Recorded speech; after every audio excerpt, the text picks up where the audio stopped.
SFIക്കാർ ഓംകാരത്തിൻ്റെ ചിഹ്നത്തിൽ ചവിട്ടി നിൽക്കുന്ന ചിത്രം സാമൂഹ്യ മാധ്യമങ്ങളിൽ വൈറലാണ്. അതായത് ഓംകാരം എന്ന ചിഹ്നത്തെ ചവിട്ടി മെതിക്കുകയാണ് SFIക്കാർ. പാലക്കാട് കല്ലേക്കാട് വ്യാസ വിദ്യാപീഠത്തിലേക്ക് SFI നടത്തിയ പ്രതിഷേധ മാർച്ചിലാണ് SFIക്കാർ ഈ ഓം ചിഹ്നത്തിൽ ചവിട്ടി നിൽക്കുന്ന പോസ് ചെയ്തിട്ട് അത് ഫോട്ടോ എടുത്ത് സോഷ്യൽ മീഡിയയിൽ SFI പങ്കുവയ്ക്കുകയും ചെയ്തു. SFIയുടെ നയം എന്ന് പറയുന്നത് ഇതാണെന്ന് പകൽ വെളിച്ചം പോലെ ജനങ്ങൾക്ക് മനസ്സിലാക്കി കൊടുത്തൊരു സംഭവമായിരുന്നു കല്ലേക്കാട് നടന്നത്. SFIക്കാർ എന്താ ചെയ്യുന്നത്? ഹിന്ദു മതത്തിനെ അവഹേളിക്കാവുന്നതിൻ്റെ അങ്ങേയറ്റം അവഹേളിക്കുക, നിരന്തരമായി അവഹേളിച്ചുകൊണ്ടിരിക്കുക. അതൊക്കെ തന്നെയല്ലേ ചെയ്തുകൊണ്ടിരിക്കുന്നത്? ആർത്തവരക്തം ഒഴുകുന്ന അയ്യപ്പൻ്റെ ചിത്രം വരച്ചവരെയൊക്കെ നമുക്ക് ഓർമ്മയുണ്ടല്ലോ. അപ്പോൾ ഇത്തരത്തിലാണ് ഇവിടുത്തെ എങ്ങനെയാണ് SFIക്കാർക്ക് ഈ സ്വഭാവം വരാതിരിക്കുന്നത്? ലോട്ടറിയിൽ ശിവലിംഗത്തിലേക്ക് യോനിയിൽ നിന്ന് ഇറ്റുവീഴുന്ന രക്തത്തെ, ആർത്തവ രക്തത്തെ വരച്ച് വെച്ചവരല്ലേ ലോട്ടറി. ഭൂരിഭാഗം ഹിന്ദുക്കൾ എടുക്കുന്ന ലോട്ടറിയിലാണ് പിണറായി സർക്കാർ ഈ വരച്ചു വെച്ചത്. ഈ ശിവലിംഗത്തിൻ്റെ പടം യോനിയിൽ നിന്ന് ഇറ്റുവീഴുന്ന ആർത്തവ രക്തവുമായിട്ട് ഒരു പടം വരച്ചു വെച്ചത്. അപ്പോൾ ഹിന്ദുവിനോട് എന്തുമാകാം, എങ്ങനെ അപമാനിക്കാം, ഇവർ നശിക്കണം എന്നുള്ള ഒരു ജനിതകപരമായ വൈരാഗ്യം അത് SFIക്കാർക്കുണ്ട്, കമ്മ്യൂണിസ്റ്റുകൾക്കുണ്ട് എന്നുള്ളത് തെളിയിക്കുന്നതാണ് ഈ സംഭവം എന്ന് പറയുന്നത്. ഒന്ന് ആലോചിച്ച് നോക്കൂ, എങ്ങനെയാണ് ഇവർ ഉണ്ടായിരുന്നിടത്തെല്ലാം ചൂല് തിരിച്ചു പിടിച്ച് ജനങ്ങൾ അടിച്ചിറക്കി വിട്ടത് എന്ന് ആലോചിക്കണം. ഈ പ്രവൃത്തി കൊണ്ടാണ്. ത്രിപുരയിലും ഇതുപോലെയല്ലേ ഹിന്ദുക്കൾക്ക് നേരെയുള്ള നിരന്തരമായ ആക്രമണങ്ങൾ കമ്മ്യൂണിസ്റ്റുകൾ അവിടെ നടത്തിയില്ലേ? അത് പോരാഞ്ഞിട്ടോ ബംഗാളിൽ എന്താ ചെയ്തത്? ബംഗാളിൽ ഇവരുടെ കൂടെയുള്ളവർ പോലും ക്ഷേത്രത്തിൽ പോയതിനെ ഇവർ ആക്രമിച്ചിട്ടുണ്ട്. സുഭാഷ് ചക്രവർത്തി എന്ന് പറയുന്ന ബംഗാളിലെ ഒരു മിനിസ്റ്ററുടെ കഥ നമുക്കറിയാം. എന്നിട്ട് ജ്യോതി ബസുവിനെ അദ്ദേഹം കൃഷ്ണൻ എന്ന് വിശേഷിപ്പിച്ചു. അദ്ദേഹം വിശേഷിപ്പിച്ച ശ്രീകൃഷ്ണനായിട്ട് ഉപമിച്ചു, എനിക്ക് കൃഷ്ണനെ പോലെയാണെന്ന്. അപ്പോൾ തിരിച്ച് ജ്യോതി ബസു എന്താ പറഞ്ഞതെന്നറിയുമോ? വട്ടനാണ് ഇയാളെന്നാണ്. അതായത് എത്രത്തോളം നികൃഷ്ടമായിട്ട് പകയോടുകൂടിയാണ് ഭഗവാൻ ശ്രീകൃഷ്ണനെ പോലും ഇവർ കാണുന്നത് എന്നുള്ളത് ഇതിൽ നിന്ന് വ്യക്തമാണ്. ഇവരെയാണോ നമ്മൾ ഹിന്ദു സമൂഹം അംഗീകരിക്കേണ്ടത്? ഇവർ ഈ പറയുന്ന അയ്യപ്പൻ്റെ സ്വർണം മോഷ്ടിച്ചില്ല, ദൈവത്തെ പോലും വെറുതെ വിടാത്തവരെന്ന് സുപ്രീം കോടതി ചോദിച്ച കമ്മ്യൂണിസ്റ്റുകളാണ്. അതുകൊണ്ട് അതിശയമില്ല, ഇവർ എന്തും ചെയ്യുമെന്നുള്ളതാണ്. മഹാത്മാഗാന്ധിയുടെ ഫോട്ടോ നിലത്തിട്ട് ചവിട്ടി എവിടെ? പാലക്കാട് രാഹുൽ ഗാന്ധിയുടെ ഓഫീസ് ആക്രമിച്ചപ്പോൾ. ഇതും SFIക്കാർ തന്നെയാണ് ചെയ്യുന്നത്. SFI, DYFI, CPM-ൻ്റെയൊക്കെ പൊതു നയം എന്ന് പറയുന്നത് അവസരം കിട്ടിയാൽ അവർ ഈ ഹിന്ദു സമുദായത്തെ മുഴുവൻ ഇല്ലാതാക്കാൻ പോലും മടിക്കില്ല എന്നുള്ളത്. ഏതൊക്കെ ബിംബമുണ്ടോ അതെല്ലാം ഇവർ നശിപ്പിക്കുമെന്നുള്ളതാണ്. ക്ഷേത്രങ്ങളിൽ കൊണ്ടുവന്ന് DYFIയുടെ കൊടി കെട്ടുക, DYFIയുടെ കൊടി കെട്ടിയിട്ട് അവർ നേരെ തിരിച്ച് ചോദ്യം ചെയ്യും, ഇതെന്തിനാ ക്ഷേത്രത്തിൽ കാവിക്കൊടി വയ്ക്കുന്നത്? കാവിക്കൊടിയല്ല, അതിൻ്റെ പച്ചക്കൊടി കൊണ്ടുവന്ന് വയ്ക്കാൻ പറ്റൂ? ക്ഷേത്രത്തിൽ നീലക്കൊടി കൊണ്ടുവന്ന് വയ്ക്കാൻ പറ്റൂ? ഇവരുടെ ചുവപ്പ് കൊടി കൊണ്ട് വയ്ക്കാൻ പറ്റൂ? അവിടെ കാവി തന്നെ കെട്ടും. അത് കാവി കെട്ടേണ്ട സ്ഥലമാണ്, കാവിക്കൊടി കെട്ടേണ്ട സ്ഥലമാണ്. ഭഗവാന്റെ ധ്വജം, ഭഗവാന്റെ കൊടി കെട്ടേണ്ട സ്ഥലമാണത്. ഭഗവാന്റെ ധ്വജമാണ്. നിങ്ങൾ കണ്ടിട്ടില്ലേ? മഹാഭാരതം എടുത്തു നോക്കുക. അവിടെ ശ്രീകൃഷ്ണൻ തെളിയിക്കുന്ന തേരുണ്ടല്ലോ, തെളിക്കുന്ന തേര്. ആ തേരിൻ്റെ പുറകിലിരിക്കുന്ന അർജുനൻ്റെ അതിൻ്റെ മുകളിൽ പാറിപ്പറക്കുന്ന ഭഗവത് ധ്വജമുണ്ട്. ആ ധ്വജത്തിൽ അടയാളമായിട്ട് ഹനുമാൻ സ്വാമിയുണ്ട്, ആഞ്ജനേയനുണ്ട്. അതെന്തുകൊണ്ടാണെന്ന് വെച്ചാൽ ഭാരതീയ പൈതൃകത്തിൻ്റെ അടയാളമാണ്, കൊടിയടയാളമാണ് ഭഗവത് ധ്വജം. അതിലാണ് ഓംകാരമുള്ളത്. ഓംകാരത്തിൻ്റെ അർത്ഥം അവന്മാർക്ക് അറിയാമോ? TP ശ്രീനിവാസൻ എന്ന് പറയുന്ന മഹാനായ ഒരു വൈജ്ഞാനികനായിട്ടുള്ള ഒരു മനുഷ്യൻ്റെ ചെവിട്ടിലടിച്ച, കരണം നോക്കി അടിച്ച SFIക്കാരാണ്. ഗുരുവിനെ തല്ലുന്ന, ഗുരുവിൻ്റെ കുഴിമാട ഒടിക്കുക, ഗുരുവിൻ്റെ കസേര കത്തിച്ച ആ പാരമ്പര്യമാണുള്ളത്. ഇവരുടെ പാരമ്പര്യം ഇതാണ്. SFIക്കാരുടെ പാരമ്പര്യം ഇതാണെന്നുള്ളതാണ്.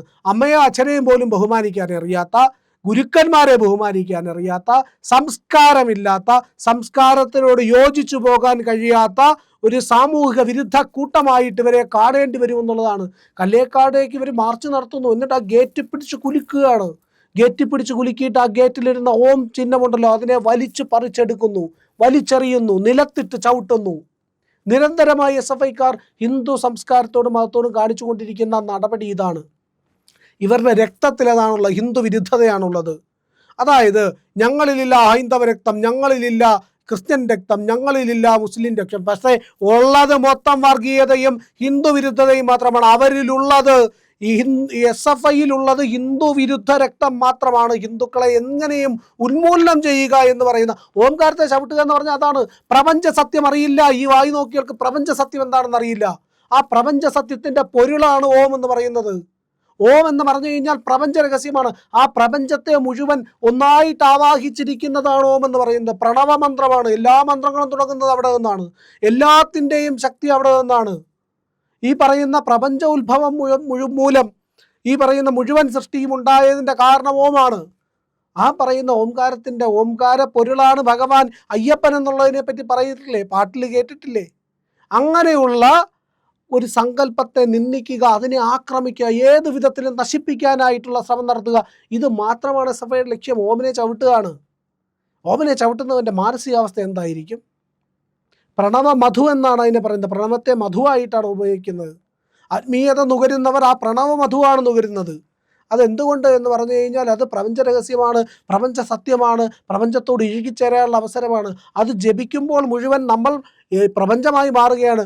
മനുഷ്യ സ്നേഹത്തിൻ്റെ, പരസ്പര സ്നേഹത്തിൻ്റെ, ആദരവിൻ്റെ, അഗാധമായ പ്രേമത്തിൻ്റെ, ഭക്തിയുടെ, ഉന്നതമായ ഭക്തിയുടെ ഈ അവസ്ഥയാണ് മനുഷ്യനാകുന്നതിൻ്റെ, മനുഷ്യൻ ദേവനാവുന്നതിൻ്റെ, ദേവനിൽ നിന്ന് പൂർണ്ണ പ്രപഞ്ചമാകുന്നതിൻ്റെ പൊരുൾ പറഞ്ഞു കൊടുക്കുന്ന ഒരു ബിംബമാണ് ഓംകാരം.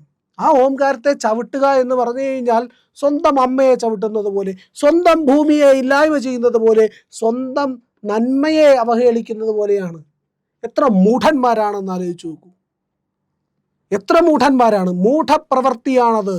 അവർക്ക് ആ നന്മ അറിയില്ല, ഈശ്വരൻ എന്താണെന്നറിയില്ല, ചൈതന്യം എന്താണെന്നറിയില്ല, ആ പറയുന്ന വിശാല വീക്ഷണം എന്താണെന്നറിയില്ല. അതറിയണമെങ്കിൽ പുസ്തകം വായിക്കണം.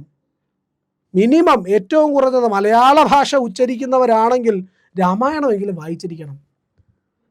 ഭഗവാനെ പറ്റി കീർത്തിച്ചിരിക്കുന്ന രാമായണമെങ്കിലും വായിച്ചിരിക്കണം. അത് വായിക്കുമ്പോൾ നിങ്ങൾക്ക് ഓംകാരം എന്തെന്ന് മനസ്സിലാവും. SFIക്കാരുടെ നിലവാരം എന്താണ് എന്നുള്ളത് ഇതിൽ കൂടെ മനസ്സിലായിട്ടുണ്ട്. അതായത് ഒരു പെൺകുട്ടിയുടെ മുഖത്ത് നോക്കിയിട്ട് മാറി നില്ലടി പലച്ചി, ഇല്ലെങ്കിൽ തന്തയില്ലാത്ത കുഞ്ഞിനെ ഉണ്ടാക്കി തരും എന്ന് പറയുന്ന സംസ്കാരമുള്ളവന്മാരാണ്. അവന്മാർ ഇതും ചെയ്യും. അതായത് ഒരു പെൺകുട്ടിയുടെ മുഖത്ത് നോക്കിയിട്ട് പറയുകയാണ്, ജാതിപ്പേര് വിളിച്ചുകൊണ്ട് തന്തയില്ലാത്ത കൊച്ചിനെ ഉണ്ടാക്കി തരുമെന്ന് പറഞ്ഞ SFIക്കാരൻ്റെ മനോനില എന്താണെന്ന് ആലോചിക്കണം. അതേ മനോനില തന്നെയാണ് ഇവിടെ ഓംകാരത്തിന് പോൽ കാലെടുത്ത് വയ്ക്കുന്ന SFIക്കാരനുമുള്ളത്. നിരന്തരമായി നിത്യമായി സത്യവിരോധികളായിട്ടുള്ള ഇവർ കാണിച്ചു കൊണ്ടിരിക്കുന്ന ഇതാണ്. ഇതിപ്പോൾ അഴിച്ചു വിട്ടിരിക്കുന്ന ഒരു കലാപക്കൂട്ടം, ഇല്ലെങ്കിൽ സാമൂഹ്യ വിരുദ്ധരുടെ കൂട്ടം എന്നുള്ളതൊക്കെ ഇവരെ വിശേഷിപ്പിക്കാൻ കഴിയുള്ളൂ. ഇവരെ എന്തുകൊണ്ടാണ് ഈ പറയുന്ന സർവ്വരാജ്യങ്ങളിൽ നിന്ന് അടിച്ചിറക്കുന്നതെന്നറിയാമോ? ബംഗാളിൽ നിന്ന് അടിച്ചിറക്കുന്നില്ലേ? ഈ പറയുന്ന കനലൊരു തരി എന്ന് പറഞ്ഞുകൊണ്ട് കിടക്കുകയല്ലേ? എല്ലായിടത്തും ഇവർ സമ്പൂർണ്ണ പരാജയമാവുന്നതിൻ്റെ കാരണം ഇത്രയേ ഉള്ളൂ. വെനിസ്വേലയിൽ ജനങ്ങൾ ആഘോഷിക്കുന്നത് കണ്ടില്ലേ ഇവരുടെ അധികാരം പോയപ്പോൾ? എന്തുകൊണ്ടാണ് ഇവരെ ആഘോഷിക്കുന്നത്? ജനങ്ങൾ ആഘോഷിക്കുന്നത് ഇവർ പോകുമ്പോൾ. കാരണം ഇനി ഈ ദുരന്തം ഉണ്ടാവരുത് എന്നുള്ളത് കൊണ്ടാണ്.